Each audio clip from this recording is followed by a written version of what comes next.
नमस्कार। आकाशवाणी से प्रस्तुत है समाचार प्रभात।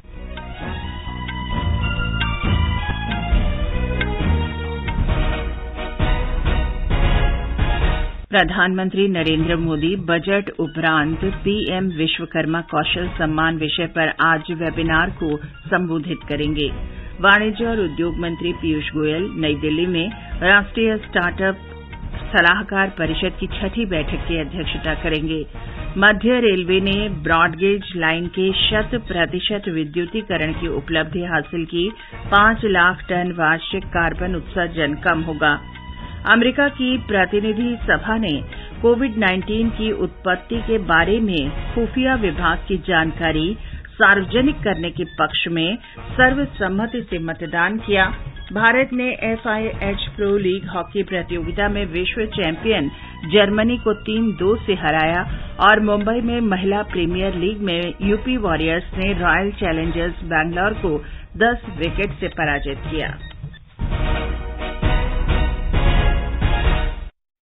समाचार प्रभात के साथ मैं चंद्रिका जोशी।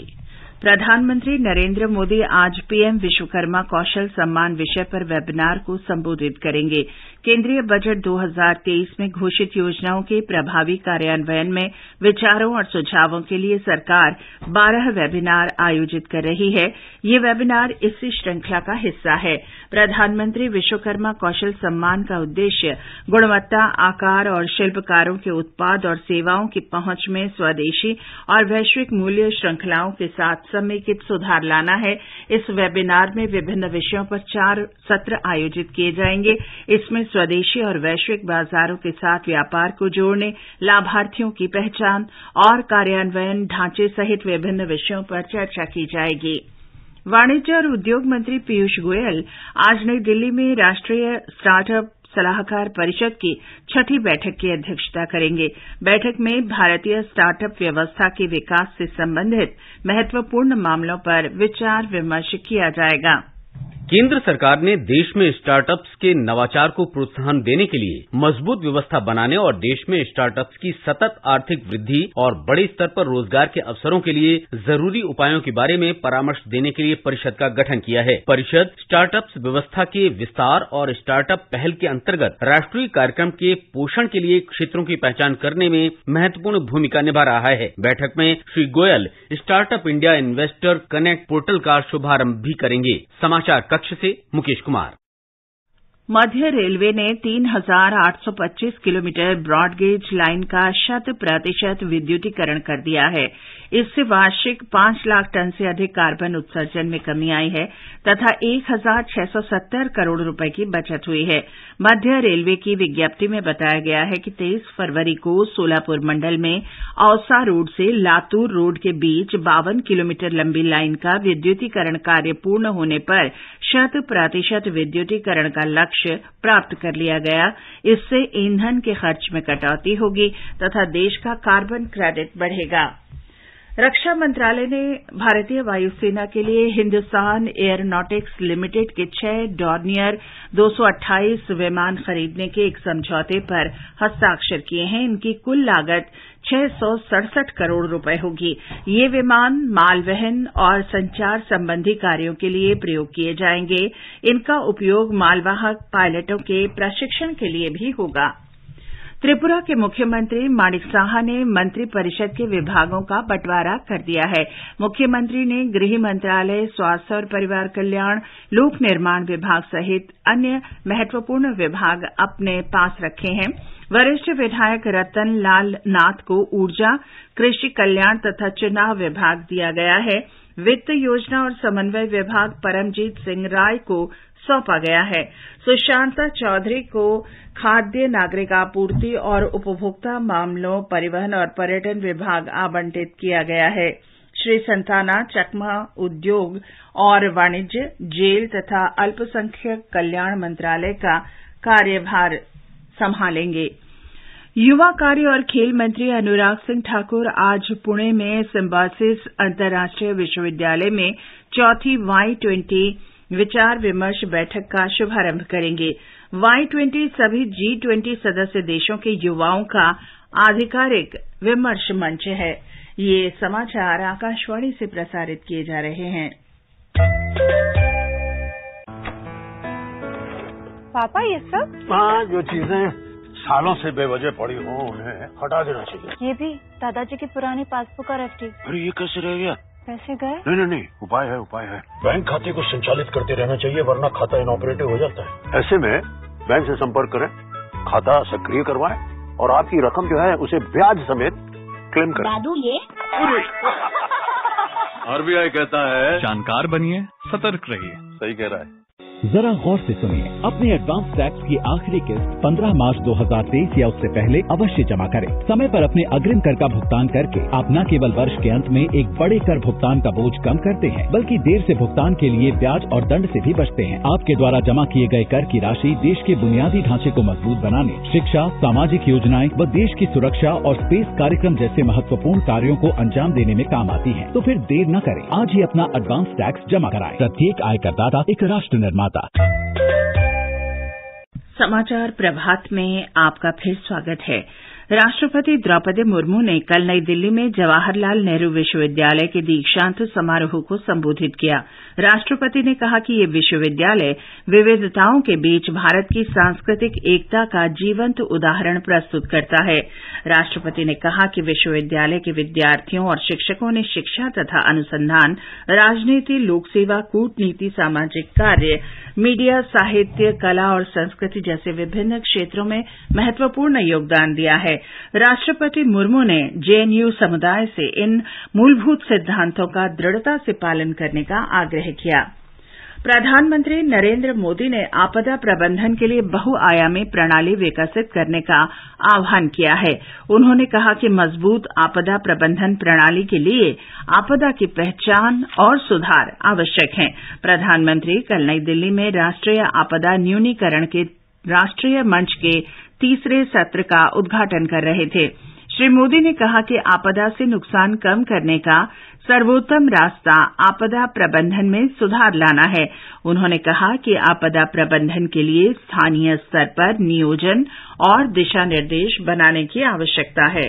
डिजास्टर मैनेजमेंट को मजबूत करने के लिए रिकग्निशन और रिफॉर्म बहुत जरूरी है। रिकग्निशन का मतलब है कि आपदा की आशंका कहां है और भविष्य में वो कैसे घटित हो सकती है। रिफॉर्म का मतलब है कि हम ऐसा सिस्टम विकसित करें जिससे आपदा की आशंका कम हो जाए। डिजास्टर की आशंका को कम करने का सबसे अच्छा तरीका यही है कि हम सिस्टम में सुधार करें। प्रधानमंत्री नरेंद्र मोदी कल कर्नाटक के मांड्या, हुबल्ली, धारवाड़ जाएंगे। श्री मोदी लगभग 16,000 करोड़ रुपए लागत की विभिन्न विकास परियोजनाओं का लोकार्पण और शिलान्यास करेंगे।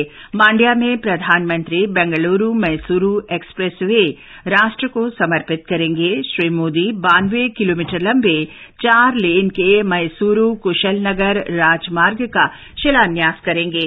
हुबल्ली, धारवाड़ में प्रधानमंत्री धारवाड़ के भारतीय प्रौद्योगिकी संस्थान का लोकार्पण करेंगे। श्री मोदी विश्व के सबसे लंबे railway platform Shri Siddharudha Swami ji Hubballi station का भी लोकार्पण करेंगे।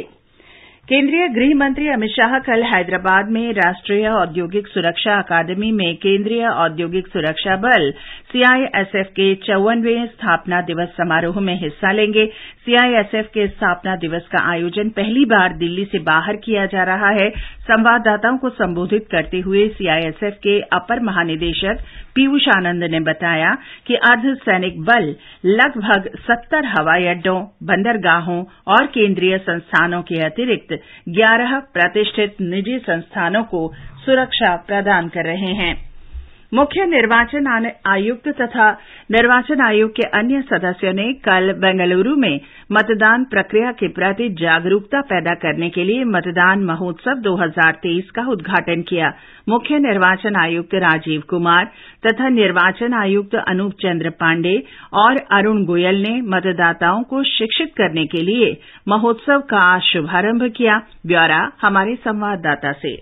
स्वीप यानी systematic voters education and electoral participation programme के अंतर्गत निर्वाचन आयोग के कमिश्नर्स ने एलईडी स्क्रीन से लगे 8 वाहनों को संचालित किया। ये वाहन बेंगलुरु के 28 विधानसभा क्षेत्रों में जाकर मतदान की अहमियत समझाएगा। उद्घाटन समारोह में मैं भारत हूँ, हम भारत के मतदाता हैं वीडियो को भी चलाया गया। सुधींद्र, आकाशवाणी समाचार, बेंगलुरु। अमेरिका की प्रतिनिधि सभा ने कोविड-19 की उत्पत्ति के बारे में अमेरिकी खुफिया विभाग की जानकारी सार्वजनिक करने पर सर्वसम्मति से मतदान किया है। इस महामारी के फैलने के करीब 3 वर्ष बाद अमेरिकी सांसदों ने जानकारी सार्वजनिक करने के पक्ष में मतदान किया। अब ये विधेयक राष्ट्रपति जो बाइडेन के पास हस्ताक्षर के लिए भेजा जाएगा। हाउस इंटेलिजेंस कमेटी के अध्यक्ष माइकल टर्नर ने कहा कि अमेरिका के लोग कोविड-19 महामारी के हर पहलू के बारे में जानने के हकदार हैं। जापान के प्रधानमंत्री फुमियो किशिदा 2 दिन की यात्रा पर 20 मार्च को भारत आएंगे। विदेश मंत्रालय ने कहा है कि यात्रा के दौरान श्री किशिदा प्रधानमंत्री नरेंद्र मोदी के साथ द्विपक्षीय और क्षेत्रीय मुद्दों पर चर्चा करेंगे। बैठक में जापान की G7 और भारत की G20 अध्यक्षता में विशेष प्राथमिकताओं पर चर्चा होगी। भारत ने FIH प्रो लीग हॉकी प्रतियोगिता में विश्व चैंपियन जर्मनी को 3-2 से हरा दिया है। ओडिशा के राउरकेला में कल भारतीय कप्तान हरमनप्रीत सिंह ने 30वें मिनट में गोल कर भारत को 1-0 की बढ़त दिलाई। सुखजीत सिंह को प्लेयर ऑफ द मैच घोषित किया गया। अहमदाबाद में ऑस्ट्रेलिया के साथ चौथे और अंतिम क्रिकेट टेस्ट मैच के तीसरे दिन भारत ने पहली पारी में कल के स्कोर बिना किसी नुकसान के 36 रन से आगे खेलेगा।